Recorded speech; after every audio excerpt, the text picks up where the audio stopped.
Welcome to the GuestX podcast, where my co-host Brian Hamaui and I uncover the latest technologies and human-driven initiatives that are raising customer expectations and forever changing how we define customer experience across a host of industries. If you are passionate about creating incredible content and unique experiences, join us as we talk to leading product and experience experts across the globe and learn about how today's most successful brands are setting themselves apart from the competition. Mr. Guest Experience Brian Hamaui, how you doing, bud? Good. How are you? I'm good. Yeah, it's Friday. Yeah, it's Friday. I know. Beautiful day today. It is a beautiful day, and we're about to get hit with some weather tonight, but and then it'll probably make it over to you. So we will yet again on our next show probably be talking about weather in Orlando. You've got to figure stuff out over there. Like it's a mess. Maybe I should become a weather guy and not a guest guy. How about that? A weather guy. I think they're okay. I'm not even going to go. Yes, weather guy. Yes, I'm gonna. A weather guy. You know what? With the weather, you can never be wrong. What do you mean by, what does that even mean? Is that like deep thoughts by Brian Hamaui? Here we go. This is what it means. I can say that there's going to be sunshine today. It rains, and that's okay. I wasn't wrong. I just didn't say it was going to rain. In 30 seconds, you've just alienated like an entire industry, by the way, of meteorologists, not weather people, who go to school and they study for this, but luckily they're probably not as worried about guest experience, and therefore you've not severely damaged our listenership. So we're going to move on. We're going to move on to weather people. Weather people.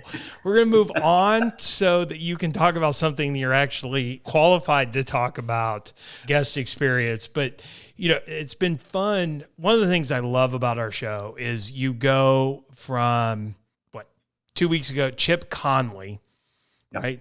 Former head of global strategy for Airbnb and everything else. And this week we get to talk to like a true entrepreneur, seed capital round. And it's just great because it brings people across a spectrum of their careers together, but yet they're all talking about the same thing. They're all coming at the same problems just from different directions. And so today's going to be a lot of fun, but you go ahead and introduce our guests. Yeah, today we have Madison Rifkin. She's the CEO and founder of Mount. Mount started as a software platform that can make mobile assets from a property like bikes, scooters, golf carts, kayaks, and turn them into rental amenities so that guests can have access to them. In 2021, Mount completed their first pre-seed round by top Silicon Valley VCs and strategic angel investors. Madison plans on taking this funding and honing in on Mount's product market fit and completing key product development features. Madison, welcome to the show. Thank you, Brian, Matt. It's good to be here. I appreciate you having me on. Absolutely. Yeah, so this is an interesting one for me because, well, both Matt and I ran product companies, and for the industry, a lot on the amenity side and the guest experience side. And for the people that don't know anything about Mount, I think it would be a great place to start. If you could give us a little bit of background on how you got into this project, and then what it does, and we can start the conversation from there. Absolutely. So I can give you a little background on where I came from and how this started, because it did not start in the hospitality space. I actually built my first bike lock when I was 12, and that's when this whole crazy adventure started. I grew up in Denver, Colorado, and biking and outdoors was like everything to me. So that's where it started. I got a patent for that when I was 15, but didn't really become a full-fledged entrepreneur until college, where I took this bike lock and jumped into the micromobility space, which, as everyone knows, is very chaotic. And there's just scooters and bikes literally everywhere. I jumped into that space when it was a baby market. There were probably 12 scooters in Santa Monica. And I was like, well, these people might need a lock. Let's see what comes out of that. So I showed up at their office door, flying all the way from Boston to California, and with my lock in hands. And was like, this is going to be great. I did that for about a year and a half, 2 years. But then the pandemic hit, and, with half of the staff of their companies went Mount as well. So had to rethink what we were doing. One of the biggest secrets we learned from that industry was that tourists are actually riding these scooters and bikes more than the commuters. I'd say their usership is probably 80% tourists, 20% commuters back in the day. I think that's shifted now. but it really shined a glaring light that, scooters and bikes should be put in places where tourists can use them, not advertised as a commuting tool. So me and the Mount team packed up and jumped headfirst into hospitality. And that's kind of how our journey started with what is now Mount. We took 36 scooters, showed up at Airbnb properties, and we're like, hey, can we leave these here? Let's see what happens. And they caught on like wildfire. We had 400 hosts knocking down our door wanting scooters in a matter of an hour. It was crazy. And then we just realized by working with hosts that there's a massive disconnect between being able to offer being able to offer amenities at Airbnb type properties. And then there's no way to manage, monetize, or safely be able to offer them. So that's really what Mount became, is this software platform that can take whatever you have, no matter who you are in the world. So you might have a bike lying around, maybe you have a snowboard, skis, something that only gets used probably maybe once a month. And you thought, oh, I'm going to use this a lot more.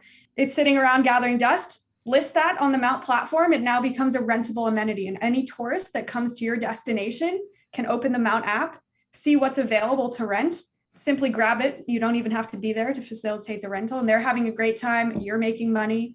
Assets are getting used and not being thrown in a landfill. And, the guest experience is further elevated. And you're the host that's been able to do it. Very cool. There's a lot to unpack there, Matt. Yeah, there's a lot there. Let's, but it's really cool. By the way, Brian, another COVID company, right? We talked about this at the Focusrite conference, just the amount of really cool entrepreneurship that was launched by really smart people being faced with new circumstances and new challenges and everything else. It's really, really cool. Madison, one of the questions that I have, and you started to address it there, but as you look at it today, and then maybe also in the future, if it's different, but who is Mount's target audience? So is it right now the single unit, vacation rental by owner type host, or is it the multi-unit operators, we'll term professional property managers for all of our listeners, not insinuating that the people who have a single listing are not professionals on Airbnb, but just using the term. But who is it that you think Mount is a good fit for today, and is that change in the future? Yeah, it's a great question, because I'd say definitely different things out of different types of customers. Where Mount started was with the individual owner, the person who owns 1 to 5 units or manages 1 to 5 units, simply because it's easier to curate a really custom experience. Like the coolest Airbnbs I've found are owned by locals who have tricked out the house or apartment with local flair. So those were our original targets, because they were already focused on the guest experience so much.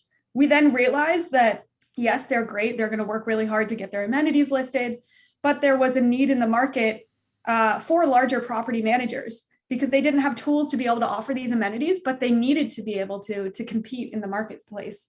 So we then stood up what we call a co-host program. So for those professional managers who are owning or managing or operating hundreds of units, they don't have time to overlook 50 to 100 bikes. That's not their main business. So they can actually bring in a co-host, a professional manager of amenities, who will put in the amenities at their property, run them as a program for them, and then they get a smaller revenue cut because it's not actually something they own, but the guest is still getting a fantastic experience. That's cool. You're creating micro businesses. That is really, really cool. Because I think, Brian, that was one of the questions we were going to. So as a property manager, one of the challenges I would have is maintaining and managing the inventory that's in the homes. And I think if you guys have sorted out how to do that, that all of a sudden does turn revenue on inside of a house that is just sat there. And that's always been a question, because there is so much opportunity to turn incidental, additional revenue inside of the houses. I guess, so does the property manager provide the amenities? Are you providing the amenities? Is it a combination of both? Yes. In most instances, the person who owns or operates the property is supplying the amenity, because what we found is there is typically a garage full of amazing things that don't get used. So we just turn those into rentable amenities. The co-host also has the ability to supply the amenities. Mount, though, does not. So we do not own or operate any of the actual amenities. Interesting. And do you guys, like, is there a lot of people look at these units and they have no idea what kind of amenities they need to be renting? Like, I live in the Orlando market, and in some of these communities, some of them need things like golf carts or bicycles, and but the host doesn't really know what kind of inventory would be the best to purchase and then monetize. Do you guys go in and do some sort of an assessment and tell them, hey, I think based on your market, these are the type of amenities that would rent the best in this type of home? Yeah, when you're going to list an amenity, you actually put in your property address, and that gives us data on what it is. Because we're operating in so many different markets, we actually have really good know-how on what works well at what type of property, down to like what geographical location. So when you're in the listing process with Mount, you get access to all of that information. We'll definitely step in and let you know, don't buy that scooter. It's not going to work well there. So you don't have to go make these purchases that actually don't pan out. It is hilarious though, like from the host side, we've had people get so creative that we've had to turn down their listing because we're just like, oh, we didn't even think that was possible. Like, we're not ready yet. Something you guys will think is funny is someone tried to list a podcast studio for the nomadic travelers that were in their area. Cool. Yeah, that'd be cool. You would travel and do it. Totally. And then like a 40-foot yacht, someone tried to list. I was like, oh, we're not ready for that one quite yet, but that's awesome. And then the really crazy thing is people started listing themselves as amenities. So we had private chefs come onto the platform, private masseuses, people who couldn't really tap into the traveler database, but used us to do it. Yeah, and that's got a little bit of an Airbnb experiences type angle to it. One of the questions that does come up is kind of around liability, right? And who's providing the service? And when you think about these, I'm going to refer to them as micro businesses, maybe, and that may not be the correct term, but there is a really cool, authentic aspect to it. But there is, especially when you start thinking about things like food, and you've got quite a bit of regulation around food safety and those type of things.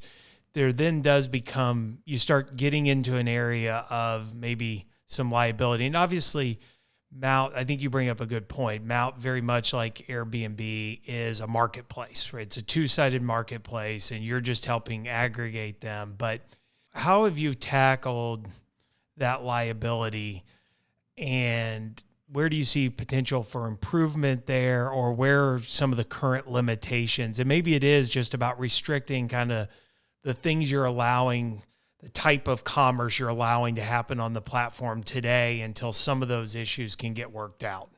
Definitely. Yeah, liability was actually one of the biggest barriers to not doing this yourselves.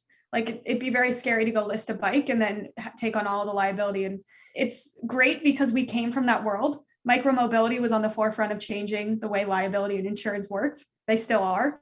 I'd say Airbnb did that too for their industry. So we got to see firsthand how crazy people get when they rent scooters, when they rent bikes, and the liability attached. Mount went out and curated a full custom insurance policy for anyone who lists on the platform. And it covers, right now, it covers injury liability. That's where we started because that was the biggest bucket item. So if you're a host, your property is covered, you're covered. The renter is actually covered too, that's renting the scooter. Mount is covered. That's kind of where we started. Where we want to get to is a combination of that policy and then also what Turo does, which is they actually insure the assets. We haven't done that just yet because we're working with smaller assets right now, a bike and a scooter, maybe $1,000 ticket item. Don't quite need insurance for that. But if we do open up the platform to larger, more expensive assets, we'll want that in place.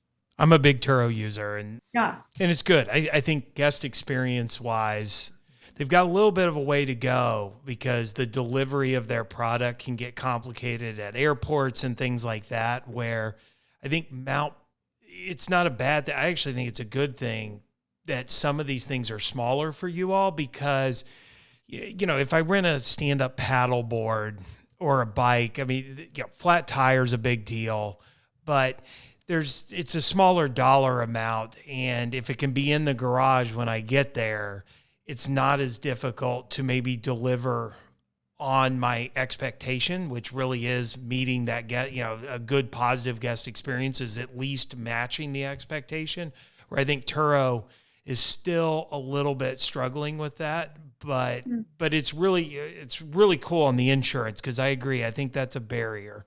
So one other question that I've kind of got is just, around what that expectation is for guests. And do we run the risk of starting to nickel and dime guests? And as a host, where do I draw that line? I think of the airlines where, and there are some now that you don't get a soda and you don't, but I will tell you my feeling when I've flown on those airlines is I feel like I'm being nickeled and dimed. Is there risk of that, do you think, Madison? This is a question we've grappled with for quite a while now, because myself, even using Airbnbs, I would hate to show up and just, now everything I have to pay for, I'm like, well, what's happening? I think it definitely depends on the amenity and the way Mount's platform has so many different types of payment options that it's really whatever the host wants, you can put into the software, and that's how you want to charge it. So we've had hosts who build the cost into their nightly fee, or they put in an amenity fee on their booking platform, and then all the amenities are free when you get to the property. We've had people do a handful of that, and then the bigger amenities where it's a golf cart, an electric bike, things travelers would typically be paying for extra anyways. Those make sense to not be free because you'd be paying for them, but you'd have to drive a mile to go get it as opposed to it being at your property. So I think there's a fine balance, and definitely something we're playing around with is how can we potentially turn these properties into like an all-inclusive resort type feel where you're getting the kitchen, you're getting the pool, it's private, but you're also getting all these amazing amenities that are included. So I think we don't know what the balance is yet because we're so new, but I think we'll definitely define it as we grow. How do you guys keep track of the inventory as it gets used? I mean, obviously you're not at the property all the time, neither is the property manager. But if they have bicycles, for example, and they're for rent, they're at the property already. Does that mean that a property manager or, the manager of those assets needs to go to the house, open it up and deliver it to the guest? Or is it just available at the property and we're hoping that the guest is going to be good enough to pay for them? No, so we've streamlined the entire rental process and made it software. So any asset you list, you actually get sent a QR code, you get sent an IoT tracker, and you have to put those two things on whatever amenity it is that you're listing. So a bike, for example. Then the guest, when they show up, when they open the Mount app, it actually populates with all these little bubbles with all the amenities in the property and then around in the area. They click on it and then they can see it on the map. They go find it, typically in public type areas, but on private property. Then they just simply go scan the QR code. They've already put in their payment information. They've already created an account.